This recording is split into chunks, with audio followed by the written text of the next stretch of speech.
Lepo pozdravljeni v podcastu Odmev tedna. Tokrat dogodke komentirava s komentatorjem, z nami je Aljuš Pertinač. Aljuš, pozdravljeni. Dober dan in hvala lepa za povabilo. No, začnimo s tem zelo pomembnim, tako pravi vlada, zunanjepolitičnim dogodkom v Sloveniji. Zgodil se je tale Blejski forum, ki je letos imel naslov Pobegli svet. In zdelo se je, da je ta pobegli svet so vsi tisti gostje, ki so zbežali in jih ni bilo na Bled, ne, naslov je bil kar pravi. Pobegli svet so bili te, ki jih ni bilo, ne. Recimo bil je Andrej Plekovič, Edi Rama, Milojko Spajič in tako naprej, ampak seveda pa potem predstavnik Češke, Estonije, Črne Gore, ampak drugih pomembnejših, pa tudi Evropske unije, gospa Kallas, jih pa ni bilo. Poglejmo zdaj, kaj se je pravzaprav dogajalo. Nataša Pirc Musar je kot predsednica govorila na tem forumu in je povedala tole. The world condemned the Srebrenica genocide and brought its perpetrators to justice. Why then, only 3 decades later, do some politicians tolerate, even defend the Israel's genocidal policy against Palestinians in Gaza?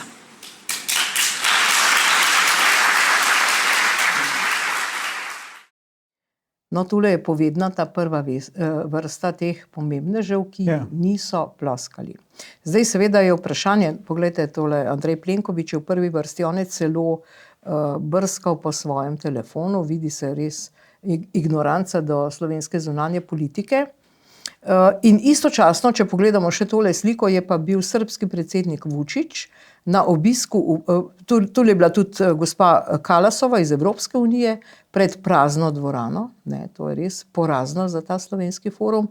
In zdaj, če pogledamo še gospoda Vučića, predsednika Srbije, ki je bil istočasno v Pekingu na vojaški paradi, se je srečal s pomembneži in s pomembnimi predsedniki, med drugim tudi s predsednikom Putinom. In ko so ga vprašali, zakaj ni prišel na Bled, ne, je rekel, da so na Bled, zdaj navajam, povabili blokaderje, to se pravi tiste, ki blokirajo, verjetno je to mislil, vstop Srbije v Evropsko unijo in naj se pogovarjajo z njimi, je rekel, a ne.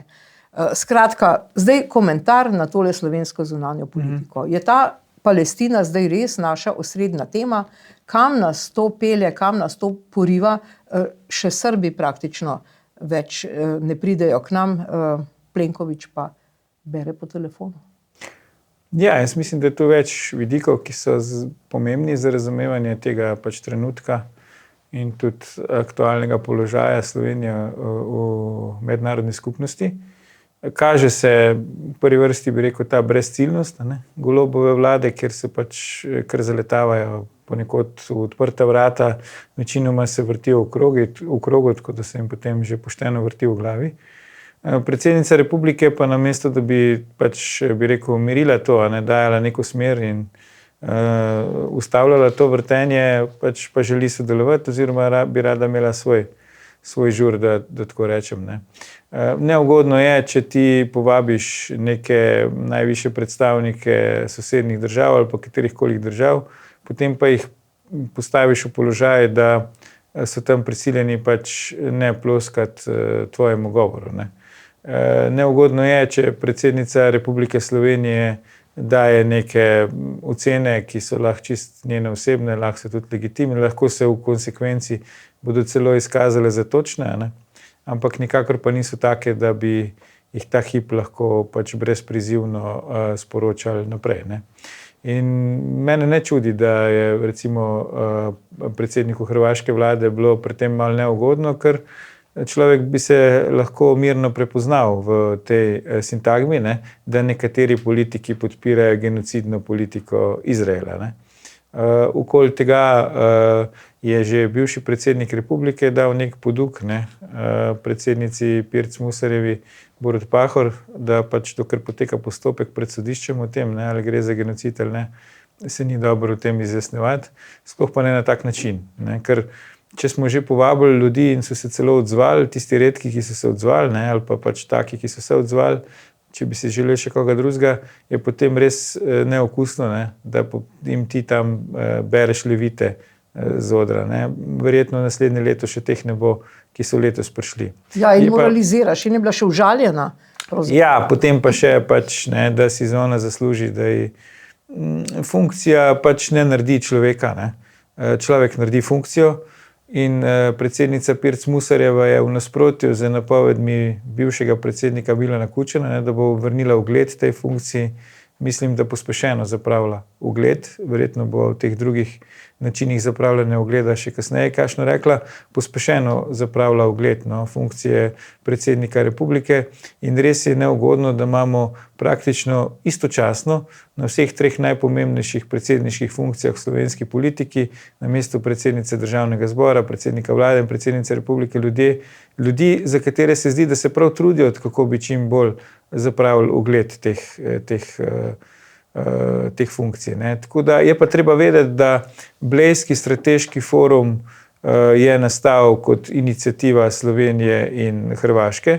Nastal je zato, ker je bila skupna ocena Slovenije in Hrvaške, da je v strateškem nacionalnem interesu obeh teh držav, da se ostale države Zahodnega Balkana čim prej pridružijo Evropski uniji. Zakaj je to pomembno za nas, verjetno ni treba posebej razlagati, ne, ker poznamo zgodovino tega prostora. Konec koncev smo bili z večino teh držav tudi dolgo časa v skupni državi, nekoč. Ne. In to ne ustreza vsem pač svetovnim velesilam, ne, se pravi ta širitev Evropske unije na Zahodni Balkan. Predvsem to ne ustreza ZDA, tako da ZDA že od vsega začetka poskušajo pač ustavljati ta proces. Ne. Tako da en del teh manjkajočih tujih gostov bi verjetno lahko pripisali temu, ampak dobršen del pa pač temu, da, kot sem rekel na začetku, se pravi te neki brezciljni in kaotični zunanji politiki Slovenije. Mogoče sam še stavek glede prazne dvorane in visoke predstavnice EU za zunanjo politiko. Mislim, da je bil Henry Kissinger, ne, ki je že pred časom rekel, da če hoče poklicati Evropo, ne ve, na katero telefonsko številko. Ne. In nažalost imamo malo nesrečno roko pri izbiranju predstavnikov najvišjih Evropske unije, če potem bi rekel tudi na takem regionalnem, no, da ne bom kakega hujšega kvalifikatorja uporabil srečanju, kot je Blejski strateški forum, praktično ni človeka, ki bi ga zanimali, kaj ima ona zapovedati. No, ampak, glejte, sej hodijo tudi ti naši predstavniki, pa Fajonova se ves čas vozi po svetu in po arabskih državah, ampak oni vendarle vedo, da Evropa ni enotna na tem področju. To je povedala tudi Kalasova. Torej, zakaj te slovenski Hamasovci posiljujejo Evropo, svet, blatijo pravzaprav goste, ki so jih sami povabili? Zakaj to počnejo? Ja, zato, ker, kot ste sami prej dobro ugotovili, moralizirajo. Ne? Skratka, sej, veste, eno je pač moralna pozicija človeka, ne, ki je lahko čisto razumljiva. Jaz pač bom rekel, to čisto razumem. To je osebno mnenje. Mogoče celo tudi pač bi rekel, sem na enakem stališču. Se pravi, ti čutiš neko empatijo do ljudi, ki trpijo. Ne? Posebej do recimo civilistov, otrok, žensk in tako naprej. Ne? Ampak ne moreš pa ti zunanje politike države, ne, voditi z nekimi moralnimi standardi, ker pač to je realen svet politike, se pravi, tukaj šteje realna moč, ne pa moralni standardi. In na tak način si mi zapravljamo ugled in zapravljamo si prijatelja, ne? Ker nihče več ne bo prišel na Bled, zato da mu bo tam Nataša Pirc Musar brala neke levite. Ne? Ja. Ona pa tudi očitno misli, da ni v funkciji predsednice republike, ampak da je v funkciji neke komentatorice. Ne? Se pravi, kot če bi bila zdaj pri vas v oddaji, pa bi tu zdaj komentirala, kaj si ona misli. Ne? Ja. Kot mi dva zdaj počneva. Ne? Ni to pač, ni ona tam za to. Ampak seveda, ker ne razume, na kakšni funkciji je, ker je tja prišla na način, kakršnega je pač tja prišla, se tam pač obnaša tako, kot je bila navajena se obnašati prej povsod, kjer je bila. Ne? Ja, pa še to je, ne, da recimo zdaj, če govorimo o tej širitvi Evropske unije na Balkan, očitno tudi te, ki so na Balkanu, več tega ne jemljajo resno. Ja. Praktično je ta forum propadel, ne? A se čudite, gospa Petrovčič, ne? Pač, če najvišji predstavniki Evropske unije sporočajo, da recimo Ukrajina, ne, ki je ta hip v vojni z Rusijo, vemo, v kakšnem stanju je bila pred to vojno, ne? Vemo, v kakšnem stanju je nažalost zaradi te vojne in koliko časa bo po koncu vojne še treba, da bo recimo prišla nazaj na tisti nivo, na katerem je bila prej, je prej v vrsti za članstvo v EU, kot pa recimo države, ki tu že za praktično 25 let so v tem postopku. Ne? Tako da jaz razumem najvišje predstavnike teh držav, če nekako več ne verjamejo, da si Evropska unija resnično želi širitve. Nekaj podobnega sporoča tudi bivši predsednik Borut Pahor, ne, zdaj, ko ni več na funkciji, ko lahko to odkrito pove. Ampak tukaj bi se morala izkazati aktualna slovenska politika. Ne. Tukaj bi se morala izkazati predsednica republike, predsednik vlade in pač saj te, bi rekel, naše sosednje prijateljske države prepričati, da saj mi resno pri tem mislimo. Ne. Ampak glede na to, da imamo celo komisarko za širitev, ne, ki mogoče je tudi ena izmed pomembnih, ki je tu ni bilo, ne? Se pravi, kakšen je ta Bled strateški forum, če ni fokus ravno na tem. Ne? Očitno pač te države več ne verjamejo in srbski predsednik Vučić, ki je znan po tem, da nima ravno dlake na jeziku, je verjetno povedal direktno to, kar si vsi ostali tudi na nek način mislijo. Ne? Je pa jasno, da za nekega predsednika Srbije je veliko bolj pomembno, v končni fazi lahko tudi koristno, ne? Če gre na srečanje z voditeljem Kitajske, ne? S predsednikom Ruske federacije in tako naprej, kakor da bi sedel v prvi vrsti na Bledu in tam poslušal recimo levite Nataše Pirc Musar, ne? Ker Srbija, kot vemo, sklepa zelo visoke in donosne orožarske posle, ne? Z Izraelom in tudi Vučić bi se lahko prepoznal med temi politiki, ne? Ki tako ali drugače podpirajo to, čemur pač Nataša Pirc Musar pravi genocid Izraela nad Palestinci. Pa konec koncev tudi naši, ki imajo tudi neko dvojno hinavsko moralo. Ampak povejte to, če bi bila zdaj na vladi desna opcija, ali pa če bo prihodnje leto, ko bo spet mogoče ta Blejski forum, če ga ne bodo ukinili, kakšna bo pa potem zasedba teh gostov? Koga bi morali povabiti? Je to težko reči, ker ne vemo niti, kdo bo pač vlada, ne? Naslednje leto tak čas niti kako politiko bo vodila, ampak tisto, kar bi jaz rekel, da pričakujem, da bo seveda nek zasuk sledil, ne? Sploh če bo sprememba oblasti. Ne? Ampak to je ravno naš problem, veste, gospa Petrovčič. Recimo, če vzamemo za primer sosednjo državo Hrvaško, ne?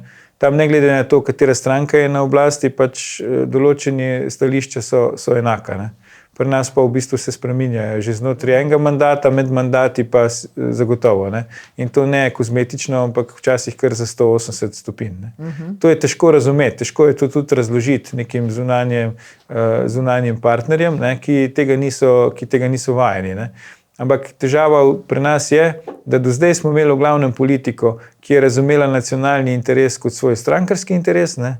Se pa bojim, da ta hip imamo pa politiko, ki razume nacionalni interes kot svoj privatni interes, se pravi čisto zaseben. Ne? In tako predsednica republike kot predsednik vlade nam praktično tedensko to sporočata. Ne?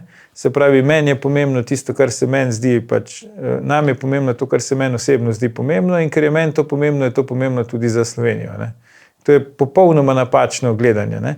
Ona dva nista v službi Republike Slovenije, ne? Čeprav sta prisegla v državnem zboru, ne, da bosta spoštovala ustavni red, kot vemo, že tu imamo probleme, ne, da bosta ravnala po svoji vesti, kažete nam, da vesti praktično nimata, kar je še posebej žalostno, ne, in da bosta z vsemi svojimi močmi delovala za blaginjo Slovenije. Ne.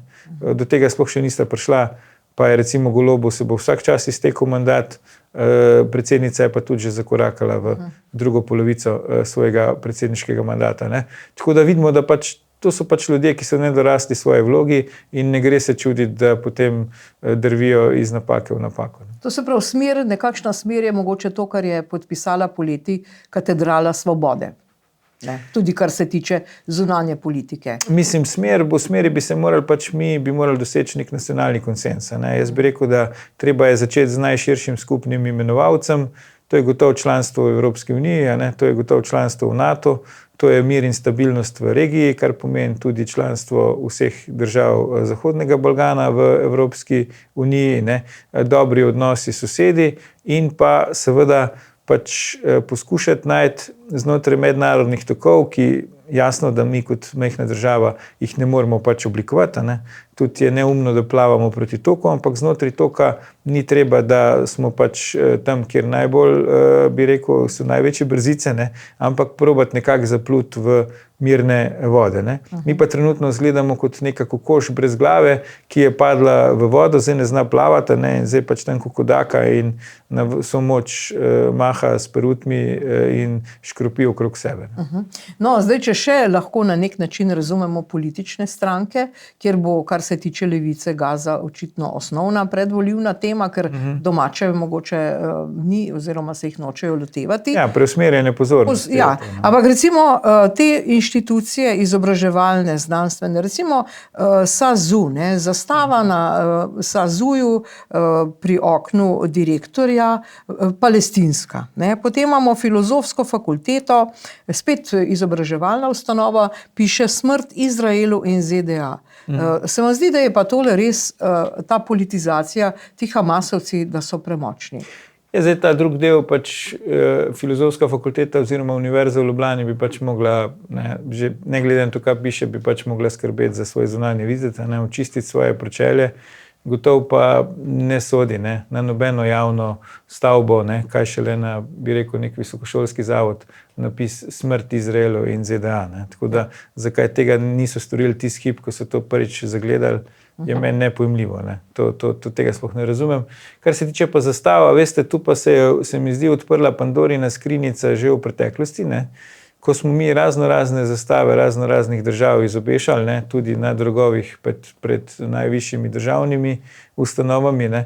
In zdaj pač Slovenija je Palestino priznala, načeloma imamo mi zakonodajo, ki tudi opredeljuje, ne, kako se lahko nacionalne simbole tujih držav v Sloveniji pač izobeša oziroma daje v javnost.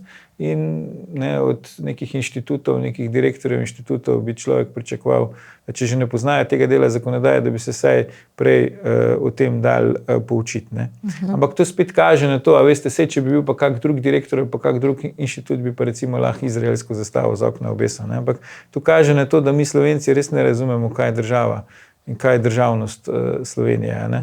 Lahko imaš ti simpatije take in drugačne, osebne, lahko imaš tudi zaradi mene pač uradne simpatije, take in drugačne, ne. Ampak jaz bi si predvsem želel, da po Sloveniji visijo slovenske zastave, ne pa pač zastave drugih držav, pa kjerekoli že te države. Ja. No, zdaj ta vroča politična jesen, kot pravijo, se je očitno že začela, ne glede na to, da imamo zdaj to Hamas in Palestino na vsakem koraku in v vsakem mediju, se pa obetajo 4 referendumi, vsaj 4, za 4 se zbirajo podpisi. In sicer Aleš Primc zbira podpise za referendum oziroma zakonodajni, naknadni zakonodajni za zakon o uporabi konoplje za omejeno osebno rabo oziroma za pomoč pri končanju življenja. Ta je njegova. Potem se obeta referendum, kot sem rekla, za to zakon o uporabi konoplje. Potem se obeta referendum, o tem mogoče bolj malo slišimo, o noveli zakona o urejanju trga dela, ki jo je vložil sindikat delavcev migrantov, da bi nekako izenačili finančna sredstva, ki jih dobijo, če jim preneha služba. In potem imamo še en zanimiv referendum, za katerega se tudi zbirajo podpisi, pa ni veliko obveščanja o tem. To pa je referendum od stranke Resnica in sicer zbirajo podpise v podporo za ukinitev obveznosti plačevanja RTV prispevka. Potem pa imamo še Glas upokojencev Pavla Ruparja, potrebuje 5000 podpisov za vložitev zakonskega predloga, po katerem bi ljudem, ki so se upokojili med letoma 12 in 22 z nižjimi odmernimi odstotki, pač popravili pokojnino. Skratka, en cel kup referendumov in ljudje, ki zdaj odhajajo na upravno enoto, če imajo kakšne upravke, lahko podpišejo za vse to. In mogoče bo še referendum proti medijski zakonodaji.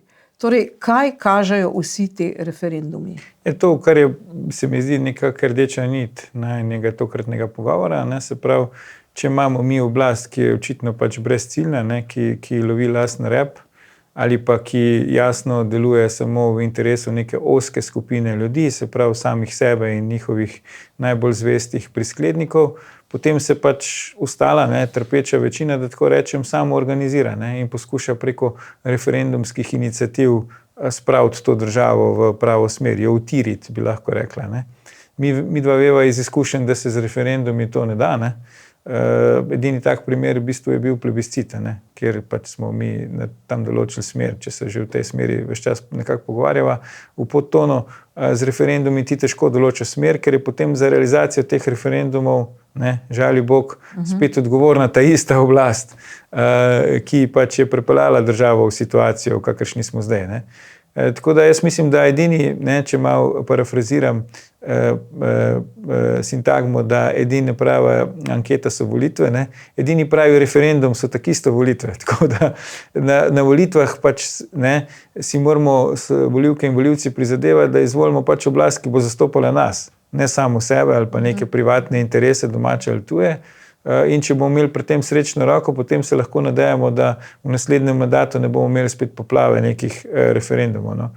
Je pa jasno, da ljudje, ki vidijo interes države skozi svojo lastno pač percepcijo, potem ne razumejo, da če bodo forsirali neke čist osebne, bi rekel, poglede, ali pa celo v nekih določenih točkah osebna, emocionalna, se pravi čustvena stanja, da potem bo prišlo do kakšnega odpora, da bo prišlo pač do organiziranja tudi drugače mislečih. Ampak kateri od teh referendumov ima največ možnosti, da pravzaprav da je razpisan in potem da uspe? Ali je to evtanazija recimo, ali je to konoplja, ali je to, da plačujemo RTV prispevka, ali so to tuji delavci? Površno rečeno bi rekel, da je mogoče ta zadnji, ki ste ga omenili, se pravi, kar cika na upokojence. Vemo, da upokojenci so daleč največja volilna baza. Vemo, da pokojninska zakonodaja je izrazito pač neugodna za ljudi, ki se upokojujejo, in mogoče bi tu z tega vidika bi človek pričakoval, da saj vstopne pogoje, se pravi za razpis referenduma, najlažje zberejo. Ta drug na tej lestvici bi bil verjetno RTV prispevek, okoli katerega se največ kopij kreše, in je nek tak predzgodovinski primer logike, ki jo sicer zastopa pa Golobova vlada, odkar je na oblasti, se pravi teh nekih pavšalnih davkov, prispevkov, ki nam jih kar naprej nalagajo in jih mi plačujemo, pa niti ne vemo zakaj, oziroma v primeru prispevka za dolgotrajno oskrbo niti sama vlada ne ve, koliko denarja se je za ta namen nabralo. Kdo bo potem verjel, da ga namensko uporablja, če niti ne ve, koliko tega denarja je. Ampak kot ste sami rekli, za ta referendum RTV prispevkov praktično ne vemo, ker očitno obstaja nek dogovor medijski, da se pač izven parlamentarno stranko Resnica, ki očitno se parlamentarne stranke, zdaj upravičeno ali ne, druga debata, kar precej bojijo, ne spustijo zraven, tako rekoč. Ja, pa ima dobro temo. Ampak zdaj, če pogledamo tale RTV, tudi seveda ta teden ne moremo mimo tega, torej Natalija Gorščak tule je še na pločniku, kjer protestira z nikogaršnjimi hlapci. To je verjetno kvalificiralo za to, kjer je zdaj. Se je takoj povzpela na mesto generalne direktorice, ampak prav ta gospa Gorščak, generalna direktorica RTV-ja, je zdaj izbrala računovodsko firmo Grant Thornton Consulting. Zanje bo plačala okoli 42.000 evrov, tako poroča Domovina. Namreč to podjetje je najela za to, da bo podjetje pripravilo program prestrukturiranja RTV-ja. Čeprav ima ta uprava, ima osebe, ki so za to zadolžene, oni tudi najbolj vedo, kako in kaj, ampak to, kar je pa višek absurda, je pa, da pa seveda gospa Gorščak zdaj odhaja, seveda poleg dela generalne direktorice bo tudi svetovalka za moldavsko javno televizijo za področje prestrukturiranja. Pa se to človek ne ve, ali se smeja, ali se joka, ali smo zdaj, v katerem filmu smo zdaj, v komediji. Ja, kar pri Butalcih, če sva neposredna. Mislim, to je res fascinantno. Mislim, če spet začneva na koncu, zdaj, že to, da generalna direktorica pač Radiotelevizija Slovenija svetuje drugim radiotelevizijam, je nenavadno, ker to počneš po koncu mandata, recimo, ker takrat si lahko pač neodvisen in si lahko kot nek strokovnjak, recimo, vsaj proforma nastopaš, ne, kot generalni direktor konkurenčne televizije, da tako rečem, to res težko počneš, posebej pa glede na stanje, v kakšnem je naša RTV Slovenija, in posebej, tako kot ste rekli, če ti najemaš zunanje svetovalce, da bodo tebi svetovali pri prestrukturiranju. Ne. Ja. Mogoče moramo zdaj spremljati, ne, če bo ta hiša, ne, ki ste jo omenili, sklenila v bližnji prihodnosti pogodbo tudi z Moldavsko, ne, državna televizija, pa verjetno vemo, kdo je pač tu imel zraven prste vmes. Ne. V Sloveniji se moramo znebiti, se mi zdi, gospa Petrovčič, tega občutka, no, da moramo tiste, ki so najbolj glasni na pločniku pred inštitucijo, potem ne, dati na vrh te inštitucije. Ja. Vidimo v zdravstvu, da nam to ne gre, ne? Se pravi te neke Robin Hoode, Don Quixote, ne? Velike borce za javno zdravstvo, ne? Saj v narekovajih kar naprej dajemo potem na najodgovornejše mesto v tem javnem zdravstvu, pa vidimo, da se tam hitro ne veličajo, da se ne znajdejo, ali pa celo, kar je najbolj žalostno, da obrnejo spet ploščo za 180 stopinj in zdaj govorijo čisto drugače, kot so prej govorili na pločniku, ne? Skratka, ne more pač, ne vem, ne, če dam mogoče malo banalno primerjavo, tudi kokošje farme ne more voditi petelin, ki zjutraj najbolj glasno kikirika. Ne. Mi imamo pa nekako to predstavo, da pač ne, tisti petelin, ki najbolj glasno kikirika, bo pa potem najboljši za to, da bo urejal stvari. Ne. Ne gre za to. Ne. Ja, no, ampak seveda zdaj, če gremo na politično prizorišče, to, kar se RTV-ja tiče, bomo seveda z veseljem spremljali. Imamo pa tudi neke nove stranke, recimo, ki tudi zbirajo podpise. Ne? Ena takih strank, ki nastaja, je Nova katoliška narodna stranka Straža. In poglejmo, kako jo je na kratko opisal pobudnik te stranke. Mi ne smemo se zadovoljiti s točko, na kateri smo zdaj in je tragična in je lahko usodna, če ne začnemo danes ukrepati. Ne smemo reči, ok, dovolj je to, da bojo Slovenci še vedno živeli v Sloveniji. Ne.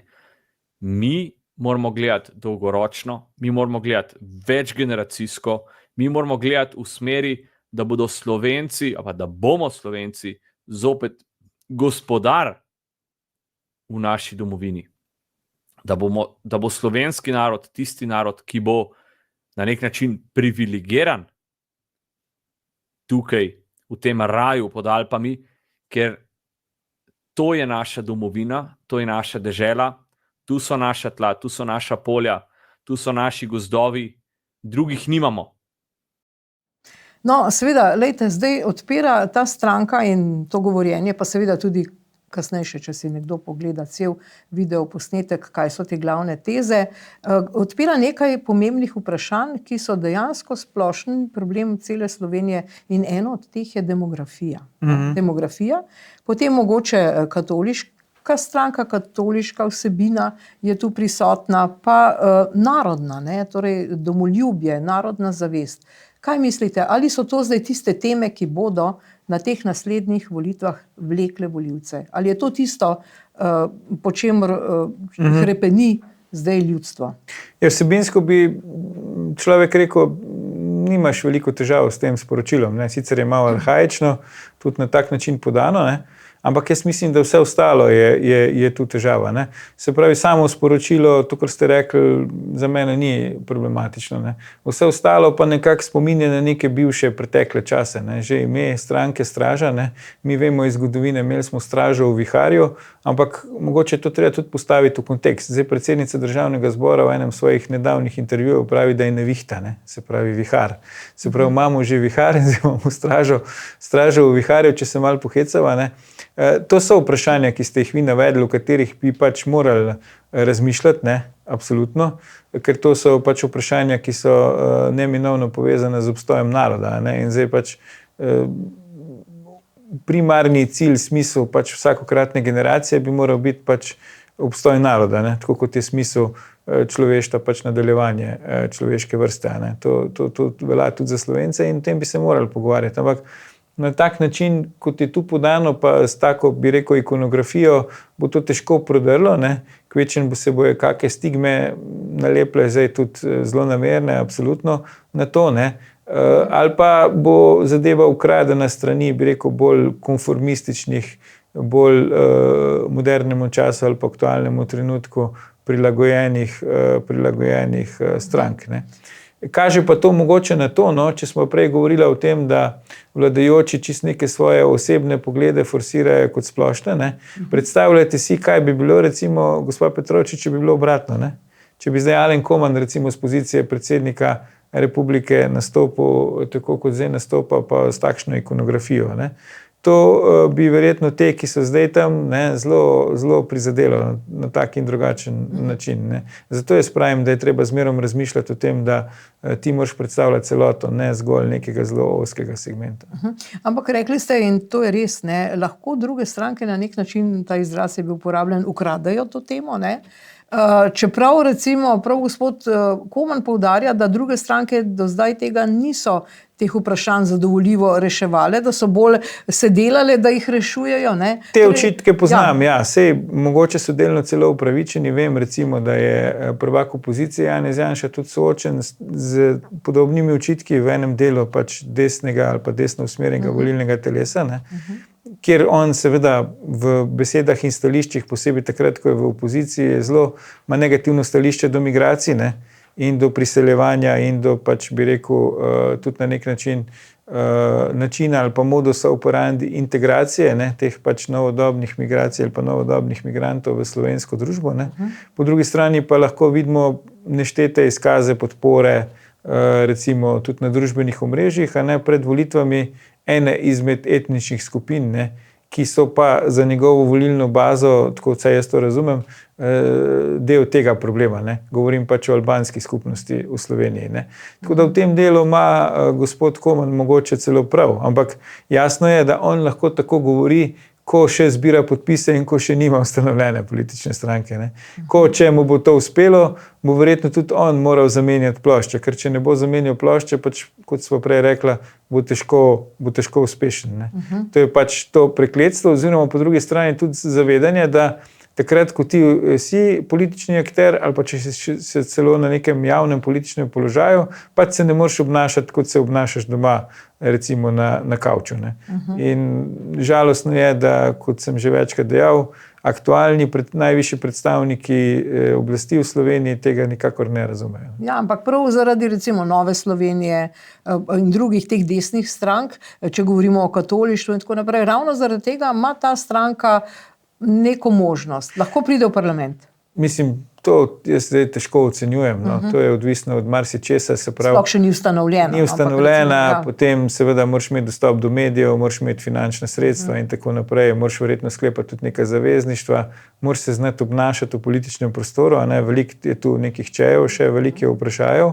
Ampak to, kar ste rekli, ne, jaz načeloma že dalj časa pogrešam aktivnejšo vlogo Rimokatoliške cerkve pri nas v družbenem življenju. Ne. Zdaj seveda ne navijam posebej ne iz lastnega vidika, da bi se zdaj neki strankarsko opredeljevala, pa da bi odkrito podpirala določene politične stranke, ampak vseeno se mi zdi, ja, da, ne, da pač, ja, da na nekih vprašanjih, ki pa so, recimo za katoliško občestvo, ki vendarle, ne, po tistih popisih, ki so bili narejeni tam 3/4, ne, ali pa vsaj 2/3 pač Slovencev se izreka za kristjane oziroma katolike, ne, še znotraj pač krščanstva, se ne oglaša. Ne. Zakaj je tako, jaz ne vem.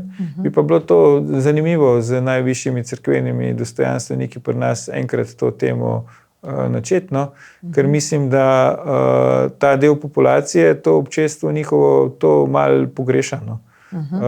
In da tudi zaradi tega se mi zdi določene ideje ali pa pogledi, ki niso skladni zdaj z tradicionalnim načinom življenja pri nas ali pa s tem, kar bi moja subjektivna ocena je, da velika večina slovenske družbe nekako si želi ali pa podpira, imajo tako mesto v javnosti ali pa se celo sicer zlagano ali pa zmotno, če hočete, predstavljajo kot prevladujoči. Ne?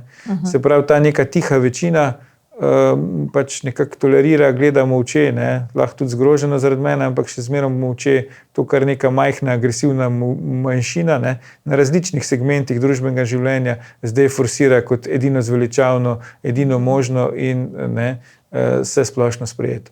sploh zdaj v tej vladi, ne, ki imajo res večino in ta se jim odmika, ne, po volitvah jih ne bo več. Ne. Ampak gledajte, recimo na neke razpoke na desni strani priča tudi gospa Alenka Orel, ki zdaj, čeprav recimo je del stranke oziroma gibanja Glas upokojencev, gospodu Ruparju pač obrača hrbet in zdaj ona spet ustanavlja neko svojo stranko. Torej, kaj je zdaj? Ima društvo Zlata Slovenija? Kaj se zdaj dogaja tu na desnici? Imamo človek občutek, da pač vsi potniki v avtobusu imajo, se jim močno zdi, da bi bili boljši šofer od tistega, ki vozi avtobus. Ne? In da celo tu prihaja do nekega kolobarjenja, ker se med sabo izmenjujejo. Enkrat en prime za krmilo, drugi spet drug. Ampak seveda ne, pač ne more biti vsak voznik avtobusa, ne? Zato pač rabiš vozniški izpit in tako naprej. To se mi zdi, da je zmerom pri nas v Sloveniji težava, da potniki v avtobusu imajo občutek, da bi boljš vozili avtobus od tistega, ki ga vozi. Ne? In potem probajo, pa ugotovijo, da jim ne gre, potem poskusi spet en drug. To je mal problem. Ne? Na levici je to podobno, ne? Ker tudi tam je poplava nekih strank, ampak oni so vsaj toliko samoohranitveni, pač te svoje privilegije, ne, ta tranzicijska levica in ta hegemonski položaj, ki ga probajo ohranjati, ne, in ker tudi jim na našo splošno verjetno nezadovoljstvo, ker ni nobene spremembe in nobene fluktuacije, jim ga tudi uspeva ohranjati, ne, ta hegemonski položaj, se vsaj pred volitvam poenotijo ponavadi zmerom okrog enega, ne, in pol tisto forsirajo, medtem ko na desnici se mi zdi, da so precej podlegli temu anti-Janša virusu, ne, in nekako že sami verjamejo zdaj, da njih Janša ovira za to, da ne morejo pač priti na oblast v Sloveniji, ne, kar je nenavadno, ker vsakič, ko so prišli do zdaj, ne, malokrat sicer, so pa prišli prek Janše. Ne. Ja, nekdo je priblizu Janši pa nekaj novega. To je ta nek paradoks. Ne. In zdaj, če znotraj nekega relativno novega političnega podjema, kot je stranka Glas upokojencev, ne, ki se niti še ni materializirala, bi rekel, na volitvah, ne, tako rekoč, na evropskih volitvah niso nastopili, že so eni nezadovoljni, pa bi že spet nekaj novega, nekaj svojega, ne. Pač kaže na to, da je nažalost stopnja politične kulture in tudi politična pismenost v Sloveniji še precej nizka. No, zdaj seveda tudi v stranki oziroma gibanju Glas, gibanje Svoboda, tako bom rekla, gibanje Svoboda, smo ugotovili, da obstajajo neke razpoke ali pa nesoglasja med predsednikom Golobom in pa Urško Klakočar Zupančič. To se zdaj vleče že od tistega trenutka, takrat je ta slika, ne, ko so vrgli iz stranke Mojco Šetinc Pašek. Ja. Odkar se je predsednik vlade zaljubil, ne, v drugo, se zdi, da ja, to najbrž imate prav, ja. To se pravi, kaj se zdaj dogaja v tej stranki, v gibanju Svoboda? Ja, podobno, ne, se pravi, spet pač kurji raus, bi jaz rekel, za to, kdo bo vozil avtobus, ne. Ja. Zdaj jasno je, da če največja vladna stranka z predsednikom vlade gre na kongres relativno blizu prihodnjih volitev, da pač se nekako pričakuje, ne, da bo to stranko še naprej vodil ta isti predsednik vlade. Ne. Jaz si drugačnega scenarija se sploh ne predstavljam. Ne. In da potem pač predsednica državnega zbora, ne, tudi ne tako dolgo nazaj še podpredsednica stranke in tako naprej, ne, ki je se odpovedala strankarskim funkcijam po lastnih besedah, bojda zato, ker jo pač preveč obremenjuje, ne, funkcija predsednice državnega zbora. Zdaj da soglasje za kandidaturo, ne, kar je jasno, da bo pač povzročilo nek vihar, nek zanimanje v javnosti, kaj se zdaj dogaja.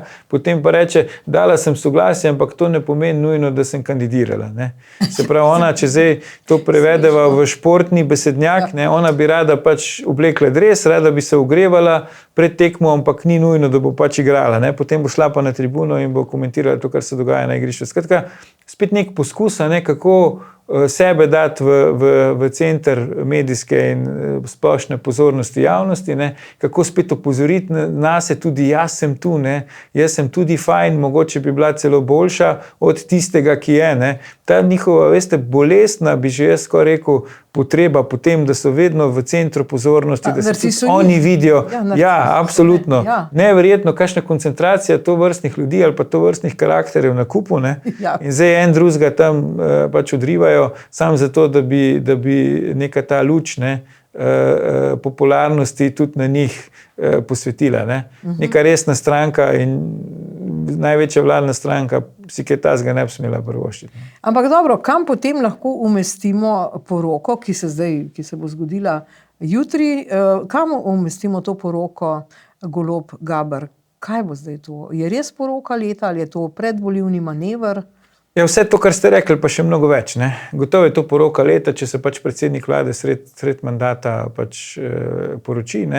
Poroka leta tudi na ta način, ker vlada nima nobenega drugega programa in tudi Robert Golob za moj okus nima nobenega drugega programa, kot to, da se bo očitno poročal. Se pravi, on je izkoristil vladni mandat, ne bom rekel, da je zaradi tega šel na volitve, ampak vsaj tako se zdaj kaže, da se pač razveže z bivšo soprogo in da si najde novo družico. To mu je zdaj uspešno uspelo in očitno se bo potegoval za nov mandat na podlagi tega.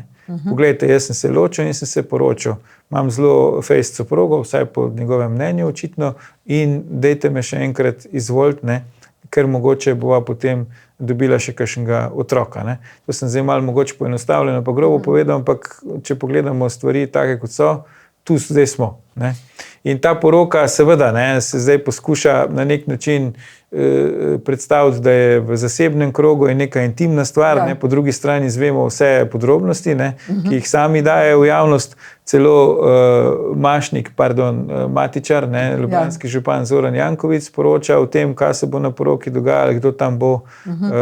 Zdaj neki javlja, da bo verjetno zamudil, ker ima prej še druge poroke. Veste, vse to skupaj kaže na to, da je pač zadeva popolnoma neresna. Tudi o neki skromnosti ne moramo govoriti, glede na to, kakšne so ocene stroškov, kje se bo poroka odvila in tako naprej.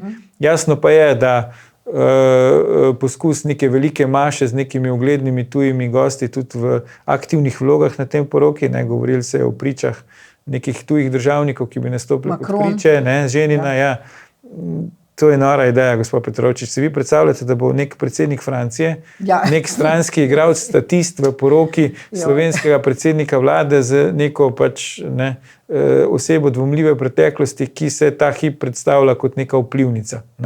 In še danes ne vemo, česa pravzaprav živi. To je pač nepojmljivo. To si noben tuji državnik si tega ne more privoščiti. In kdo je prišel na tako idejo pri nas ali pa v krogu Goloba, bi ga bilo treba tudi pozdraviti, vprašati. Jaz mislim, da ta poroka bo pač, kako sem rekel, bo nek vrhunec, po angleško bi rekla highlight mandata, saj v njihovi predstavi, in s tem bodo šli na volitve. Zdaj, koliko se jim bo to obrestovalo, bomo pa videli. Ja, veste, da prav, kar se tega tiče, pa so ločena mnenja. Tudi na strani teh bolj levih, liberalno usmerjenih, ne desnih, tudi novinarjev menijo, da bo pravzaprav Golobu tale poroka škodovala. Zato, ker konec koncev on je bil poročen, ima 3 otroke, eden je otrok s posebnimi potrebami. Zdaj, na koncu zdaj neka poroka tu sredi mandata, za katero lahko res sumimo, da je bolj marketinška poteza.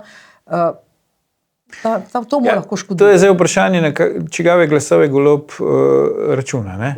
Zdaj, pač njegova bodoča soproga nekako izhaja iz krogov iz ljubljanske soseske Nove Jarše, iz krogov, pač, ko je bila še mlajša, veliko, ker je zdaj ljudi, ki, ne vem, so se predvsem prizadevali uresničiti se, na področju, kaj pa vem, če karikiram, preprodaja ukradenih avtoradijev. Zdaj, zanjo je to velik preskok. In pač jaz razumem to njeno ambicijo, da ona nekako, se mi zdi, da skozi celo svoje to življenje, skopot, kariero, tako, kakršno je pač imela, nekako izkazuje to neko svojo notranjo potrebo, potem, da dobi to neko splošno priznanje, da se povzpne iz tega, v narekovajih, geta, če lahko tako rečem. Zdaj, če na to vrstne glasove pač predsednik vlade računa, potem te znajo priti.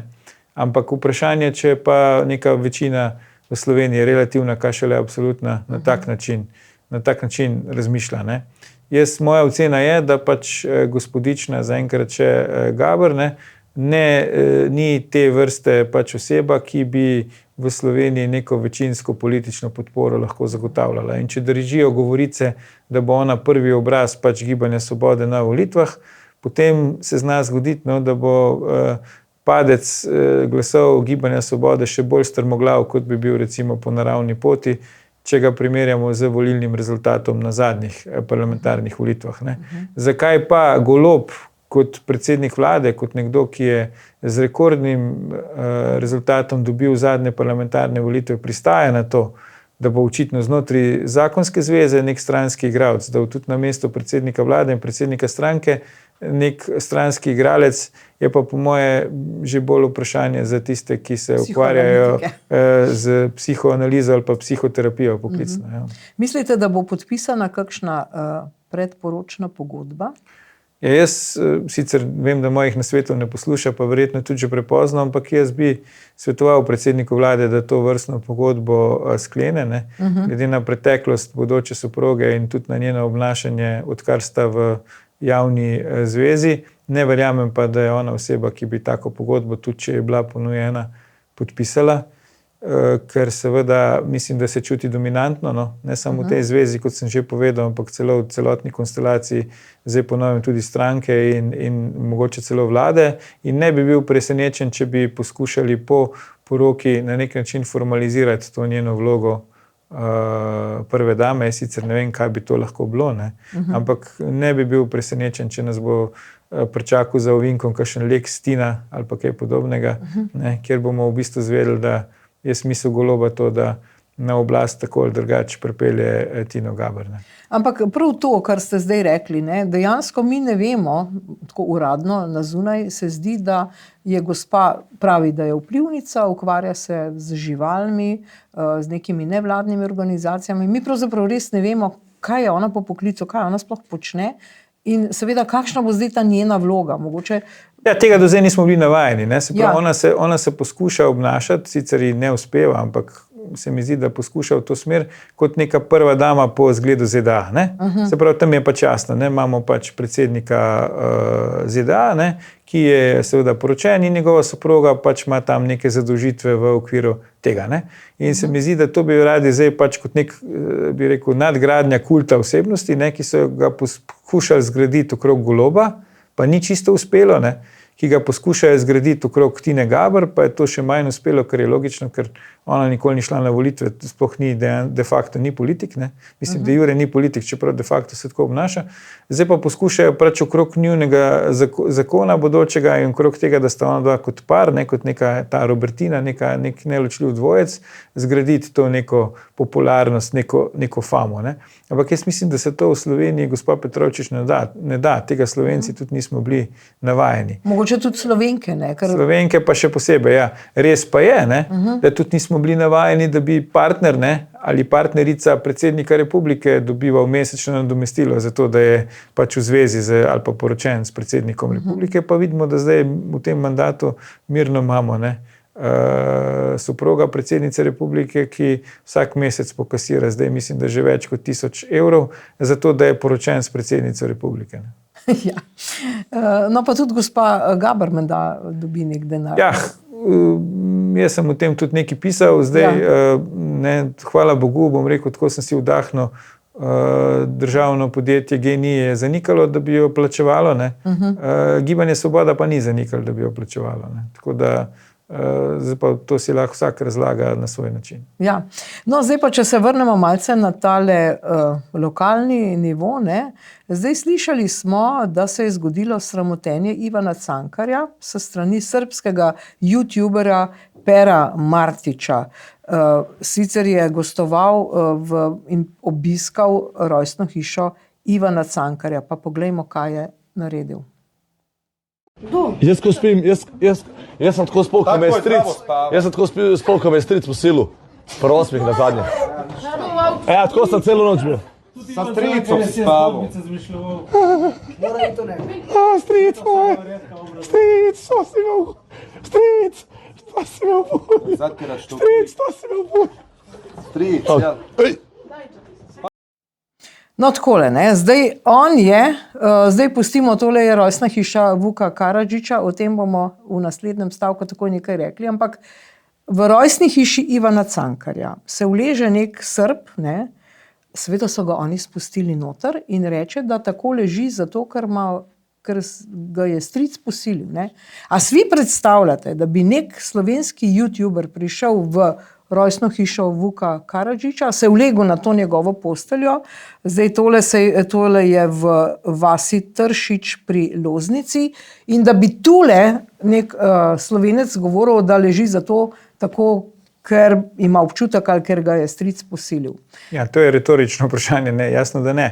Ampak, ne vem, priznam, nisem bil prej seznanjen s tem dogodkom, dokler mi ga niste vi prikazali. To je, koliko časa je od takrat, jaz upam, da so pristojni že sprožili kakšne postopke mislim, proti tej da ne. dotični osebi, ker mene ne moti njegova nacionalna pripadnost, v končni fazi si to človek niti ne izbere, ne.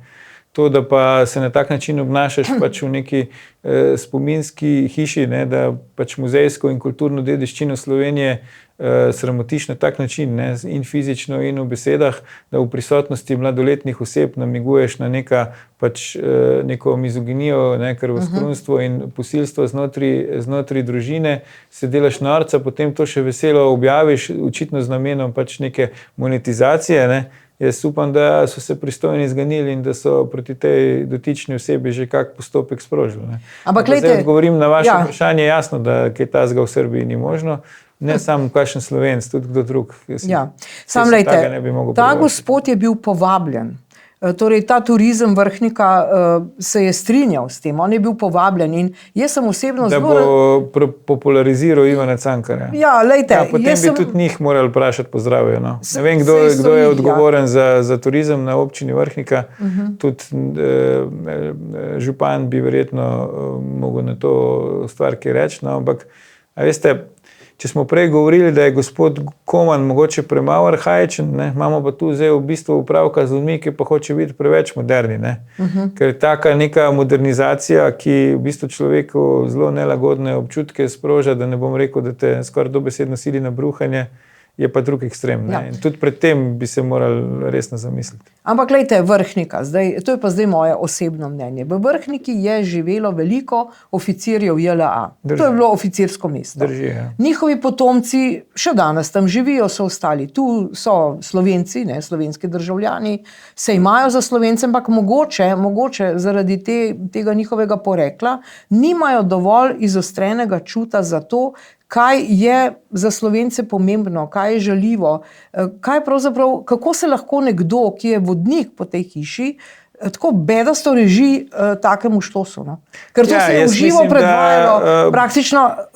Mislim, da pač mi imamo problem, ne? Se pravi, Slovenci imamo problem, da se nam to zdi fajn ali pa da nekdo pride na noro idejo, da bi to lahko bilo popularno, pa zanimivo za ljudi. Kar se pa njih samih tiče, pa jaz mislim, da oni vejo, da je to nam pomembno, ampak njim to ni pomembno. To se pravi, namenoma žalijo. In jih to tudi nič ne briga. Sej zakaj pa bi, a veste, gospa Petrovčič, če mi dva veva, da je bila par dni nazaj spet seja vlada, na kateri vlada spet ni odločala, ne, o sankcijah zoper pač voditelja Republike Srpske in tako naprej. Ne. Če vemo, kdo je politični sponzor in boter predsednika vlade, ne, kakšno politiko on zastopa, na kak način on vozi srbski kapital sumljivega izvora v Slovenijo, kakšno vlogo se mu tu daje pod vlado Roberta Goloba, kako je tudi posredno, neposredno Robert Golob odvisen in od te politične podpore in tega kapitala, potem se ne gre čuditi, ne? Če se kdo, ki mu je mogoče Srbija tako ali drugače blizu, pri nas počuti kot tako močno, da se lahko norčuje pač iz naše kulturne dediščine. No in del te balkanizacije, ki jo mogoče sploh mi ne zaznavamo več, je seveda tudi to tako imenovano fazaniranje. Ne? Ta teden je bil začetek šolskega leta tudi za srednje šolce in seveda so zdaj učitelji in profesorji pa prepovedali tole škropljenje, pa ste oni z nitriti, z barvili za kovino.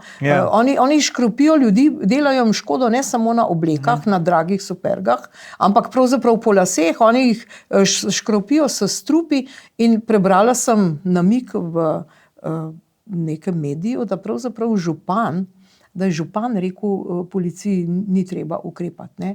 Mislim, kam nas je ta srbizacija in balkanizacija pripeljala, da omenim, da tule smo zdaj na Čopovi ulici, ne, na začetku te Čopove pred pošto, to bom zdaj še enkrat spet povedala, je župan dovolil, ne, da se vgravira v tla slovenska himna in vsi hodimo po njej. Ja, pa kakšen tudi pljuva, verjetno. Ne? Pluva, ja, kakšen kužajo pomoči, a ne? Nekaj črk je že izpadlo in zdaj vsako leto je hujše tole škropljenje. Ja, ampak gospa Petrovčič, ne vidite bistva, ne? Če sem imel piker.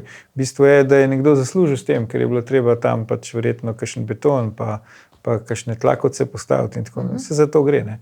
Ja, lejte, jaz bom rekel najprej čisto iz osebnega vidika, moj otrok je tudi začel srednjo šolo hoditi zdaj. Ja, je bil posprejan. Ni šel v center in pač ni bil posprejan. Ne, hvala Bogu, ste rekli, večina, saj za ljubljanske srednje šole, to vem, tega ne dovoljuje, ne, saj v šoli ali po neposrednji okolici. Jaz nisem iz Ljubljane, mi, ki nismo iz Ljubljane, tega nikoli nismo bili na ta način navajeni. Saj tudi mi v Ljubljani nismo. Včasih je bilo, kako leto nazaj še, so pač jih s tistimi črkami F porisali, pa že to se mi je zdelo pač brez veze. Jaz vidim v tem neko potrebo ljudi, zdaj pa to se moramo mi spet kot družba vprašati, da dobiš nek carte blanche, ne, zeleno luč za neko izživljanje nad nekom drugim. Ne. Ja. In si potem ti daš duška in zdaj, kako zadovoljstvo imaš v tem, da neke tam naključno mimoidoče sprejaš tam z nekimi kemikalijami, z nekimi nevarnimi snovmi. Ne. Kaj bi pa tudi se zamislil nad starši, ki imajo otroke, ki pa se njim zdi fajn, da grejo tja in jih pač tam nekdo pospreja s temi spreji, ne, in potem pa zdaj pa imajo občutek, da pripadajo. Ne? Ampak drgnili so dol tole s kožo, to sem govorila z neko mamo, ki jo poznam, so cel dan drgnili dol tole. To ne gre stran, ne? Ker je namenjen za barjene kovine in je osnovni smisel, da ne gre hitro stran. Ja. Ampak je pa neka uporabnica družbenih omrežij, no, celo interakciji z mano je pa zagovarjala, da njen sin je pa razočaran, če se bo to prepovedalo, ker njemu se pa to zdi fajn in njej se tudi to zdi fajn. Ne? Jaz bi tem tovrstnim staršem bi svetoval, da mogoče se malo pozornosti pokažejo svojemu otroku doma več, no, kakor do zdaj, da ne bo iskal nadomestila v tem, da ga nek neključni mimoidoč pospreja z neko barvo za kovino. Ne.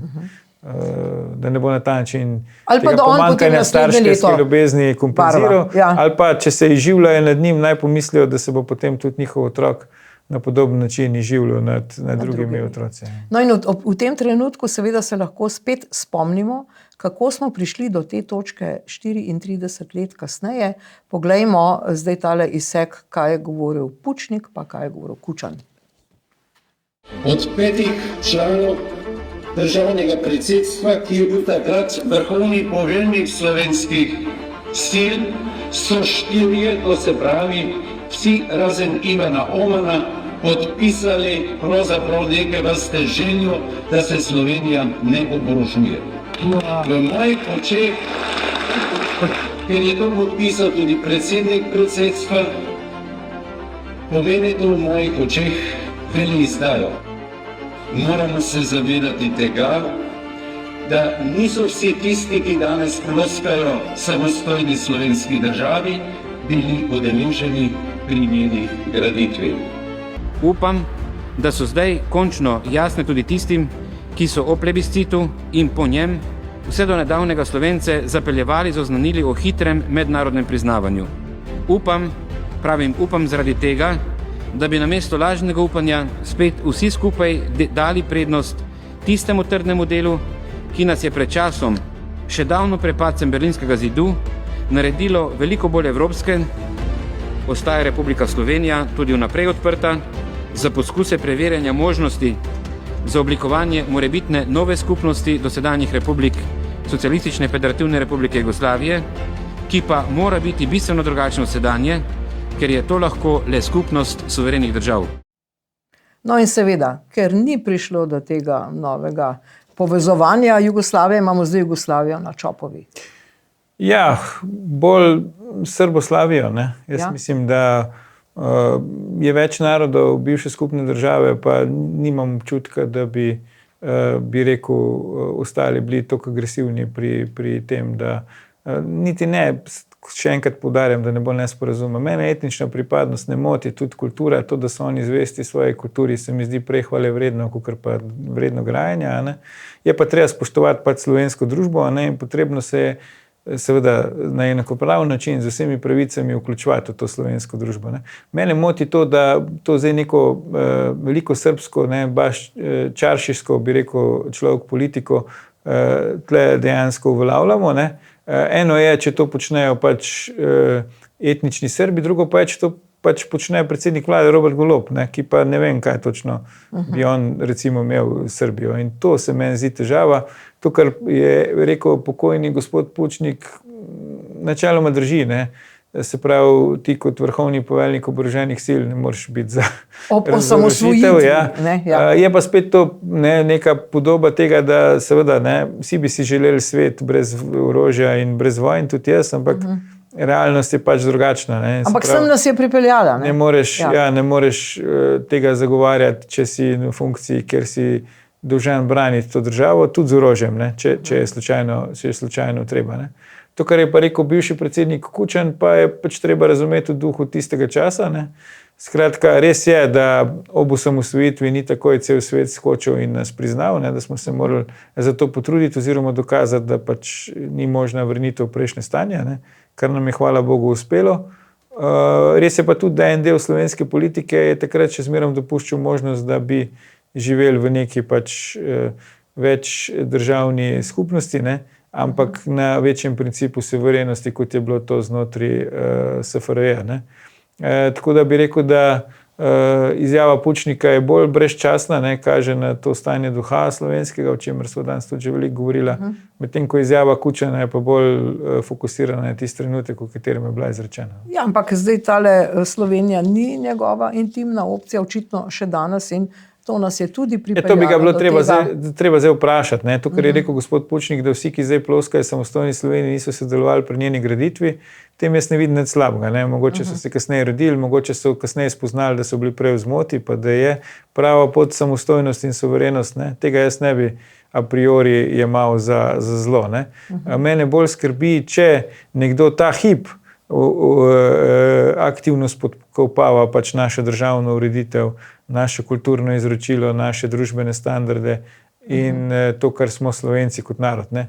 To me bolj skrbi, kot pa to, če je pred osamosvojitvijo imel dvome v tem, a je to prava pot. Ne. No in to je to v tej Jankovićevi Ljubljani, konec koncev tudi Vrhniki, to so te slovenski kraji danes. Ampak glejte, zdaj, če pogledamo Ljubljano, seveda spet smo se ta teden zbudili v neverjetne zapore na cestah, spet prekopavajo Dunajsko. Jaz ne vem, zakaj imamo v Sloveniji ta pojav, nekaj že popravimo, pokrijemo, potem spet odpremo, spet prekopavamo. Mislim, da zdaj tu v tem primeru gre za to nesrečno odvodnjavanje, ne, ker ob deževju se tu nabere jezero, pa ni cesta prevozna. Torej, kaj se v bistvu dogaja? Ali gre samo za nek zaslužek nekih pravzaprav balkanskih komunalnih podjetij, ki nam tole počnejo? Ja, verjetno gre kar nažalost za to, ne? Ampak generalno bi pa rekel, s čim so začela, se pravi z brezciljnostjo, leva roka ne ve, kaj dela desna.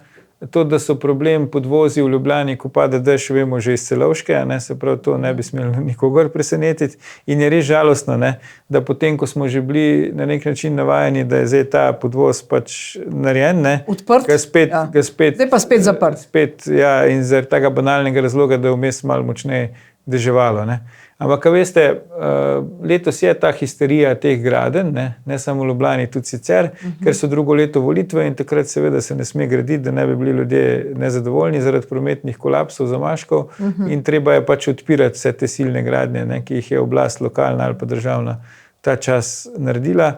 Ampak bi se kar strinjal z vašo zadnjo tezo, oceno, da je tu materialni interes zelo prisoten in da celo prevladuje. Ne? In se bojim, da če dalje bolj se gradi zaradi tega, da nekdo zasluži, ne pa zaradi tega, da bi bilo to v funkciji neke javne infrastrukture, izboljšanju recimo prometa in tako naprej. No in seveda te cestne zapore so potem botrovale tudi poletnim dogodivščinam, da tako rečem, Nataši Pirc Musar, ki je seveda potovala s helikopterjem iz svojega vikenda v Istri na Prekmurje in seveda smo se spraševali, zakaj, in gospa Pirc Musar se je zgovorila, da pač ni primerno, da bi predsednica države obtičala v cestni zapori. Ampak seveda mi se lahko spomnimo, da pa je Pirc Musar pa na motorju zelo spretna, se rada kaže na motorju. Pa zakaj ne gre ona z vikenda v Prekmurje z motorjem? Zdaj, veste, ne vem, če ima toliko časa, da bi pač opisala vso to bedo, no, ob poskusu blišča, ki se jo gre predsednica republike, ne. Če začneva s tem, da je seveda že v volilni kampanji, ne, politikansko in jasno zlagano zagotavljala, da bo pred vsako svojo potjo preverila ogljični odtis, kot da je njen smisel, smoter predsednice republike to, da pač zmanjšuje prisotnost CO2 v zraku, ker vemo, da ni, ne. Potem seveda ona razume to funkcijo kot neko privatno svojo funkcijo, ne. Po zgledu predsednika vlade si je umislila lastno varnostno službo in očitno si je zdaj umislila tudi lastno prevozno sredstvo, ne. Ob stran to, da ona in njen soprog bi si lahko celo privoščila, ne, če že ne nakup, pa saj najem, pač, ne, helikopterja iz lastnega žepa za te namene, če se ji pač ne da voziti po slovenskih cestah, tako kot ostalim navadnim smrtnikom. Ne, ona pač zato, zakaj bi za to po nepotrebnem zapravljala denara, ne, raje zlorabila policijski helikopter, ne. Da policija očitno ob tem asistira, ne, da vrh policije, notranji minister ob tem ne povzdigne glasu, ne, da se neka kritična infrastruktura državna zlorablja na ta način, ne, da se predsednica namesto, da bi se z avtomobilom pač po Sloveniji vozi s helikopterjem in se potem na neke prometne zamaške zgovarja, ne, to je res pač pod nivojem. Sej tudi reševalno vozilo mora kdaj skozi prometni zamašek, pa pride skozi, a ne. Skratka, to je pač nek dodaten pokazatelj, da ona razume to funkcijo kot nek svoj fevd, na katerem se pač obnaša kot nek fevdalec, ne. Paradira pri vstopih in izstopih iz tega helikopterja celo z nekimi polivinil vrečkami, ne. A veste, Duty free. Težko jih že najdeš, ne, ker v bistvu že kar precej časa v Sloveniji vemo, kako je z polivinilom in ne, se uporablja recimo papirnate vrečke in tako naprej. Jaz sem prepričan, ne, da je tudi za ti dve vrečki polivinila ona preverila ogljični odtis, ne, preden jih je nabavila, pa jih začela uporabljati. Skratka, veste, to je vse tako zlagano, vse tako na nizkem nivoju politikansko, tako v bistvu za norca nas ima, ne, tako podcenjevalna do našega intelekta, da s temi nekimi pojasnili prihaja v javnost, da je polet s helikopterjem cenejši, kot če bi šla s taksijem in podobne nebuloze, ne. Skoraj nimam 1000 evrov namesto 10 000. Nimam besed. Res je, da ni prva, ne, ki je letela s helikopterjem. Vemo, da tudi Janez Janša, ko je bil predsednik vlade, je tudi neki s hovijaškim helikopterjem letel, ampak saj ni se hvalil z njim, ne, pa ni tega počel, bi rekel, celo poletje kot očitno predsednica republike, ker jaz sem prepričan, da zdaj, ko so jo zalotili, da to ni bilo prvič, ne, so se že pojavile informacije v javnosti, da je to bilo večkrat. Ona leta s helikopterjem. Da ona gre z svojega vikenda, ne, da je prej pač nekje drugje v Sloveniji, potem pa celo odpove udeležbo, ne, na mednarodnem kmetijskem sejmu, na Agri, ker ni pač helikopterja. Ni mogla leteti s helikopterjem, ne, ker so jo zalotili. To je res pod vsakim nivojem. No, ampak lejte, koliko zdaj ta odločitev in to ozadje, ki se odkriva, vpliva na odločitev nakupa teh naših helikopterjev, ne? Zdaj seveda minister za notranje zadeve Poklukar je zdaj ugotovil in neka komisija je ugotovila, da pri razpisu ni bilo nič narobe, on bo zdaj podpisal to pogodbo in kot so rekli strokovnjaki, v bistvu ta helikopter, ki ga bomo kupili, ne ustreza reševanju. Torej, ali ustreza potem Nataši Pirc Musar, ali kaj? Ja, zgleda, da bolj, ne. Tudi verjetno bo večkrat z njim letela. Hecno je, ne, da nekako logika odpove, ko minister Poklukar reče, da oba helikopterja obeh proizvajalcev izpolnjujeta vse pogoje, ne. Če to drži, zakaj so se potem odločili za dražjega? Zakaj niso vzeli potem cenejšega, če sta oba izpolnjujeta vse pogoje, ne? Še bolj hecno ali pa tragično je pa to, da tisti, ki bi naj uporabljali ta helikopter za nujne helikopterske reševalne prevoze, pravijo, da ni ustrezen. Ali pa da je saj manj ustrezen od konkurenčnega, ki je hkrati tudi cenejši, ne? Zdaj, veste, smo spet pri Butalcih, komu ti to lahko razložiš, to logiko, ki tu vlada, te farse z notranjimi revizijami, ne, potem, ko je odločitev že postala pravnomočna Ki je niti ne moreš in se umakniti. ne da niti pač je, bi rekel, preklicati, so sploh poglavje zase, zgodba zase. Ne. Ja. Je pa jasno, ne, da vemo, kako smo mi na idejo o tem, da rabimo to vrstne helikoptere sploh prišli. Ne. Je bila neka radijska oddaja na eni radijski postaji, kjer je voditelj poklical premierjevo partnerko, zdaj skorajšnjo soprogo, ki je slučajno imela zraven predsednika vlade, ki se je javil na telefon in je pač temu človeku, ki je v tem studiu tega radija sedel, obljubil kar po telefonu tam v eter, da pač bomo v ta nakup šli. Ne. Ja. In zdaj smo šli. In zdaj smo kupili take helikopterje. Ne. Tako da, veste, tudi v Srbiji se to ne grejo na tak način. Ne. Mislim, jaz še nisem videl, da bi predsednik Srbije Vučić klical v radijsko oddajo, pa tam enemu obljubljal v etru, da mu bo zrihtal, da bojo kupili od njega par helikopterjev. Je pa prišel že iz hladilnika, mislim. Iz hladilnika je prišel v reklami, v reklami, ampak ne pa, to nas še čaka verjetno, ampak ne pa na ta način. Ne. Tako da tudi bi, nažalost, so že vzornike prekosili na nek način. Ja. No, seveda, prav o tem proračunskem dolgu, ki zdaj je že visok 1 milijardo, so tudi govorili ta teden, predvsem fiskalni svet opozarja, da naj jasno vlada malce pazi, kako troši. Ne? Kajti zdaj so se letos povečale plače v javnem sektorju in tudi zdaj oktobra se spet povečujejo. Ne? Kam nas vse to pelje? Ja, pelje nas pač v situacijo, v kateri se bo treba slej ko prej zavedati, da imamo res državo, nam vodijo ljudje, ki pač trošijo naš denar, ker ni njihov. Ne? Če pač morajo trošiti lasten denar, potem so prekleto pri tem previdni. Predsednica republike celo fiktivne račune je izdajala Rdečemu križu, po mnenju ljubljanskih kriminalistov, ki so za to kazensko ovadili, mimogrede, kaj se s tem postopkom dogaja. Ja. Nič ne slišimo, ker pač se ji ni zdelo, da bi morala davek plačati od tega, kar je kasirala od Rdečega križa kot humanitarne organizacije. 1 milijarda, 2 milijarde, 3 milijarde, to njim nič ne pomeni, ker ne gre iz njihovega žepa, dokler gre njim, dokler gre njihovim pač prisklednikom ali pa za nek populistične, bi rekel, trošenje denarja, metanje z lopato skozi okno, je vse v redu. Ne.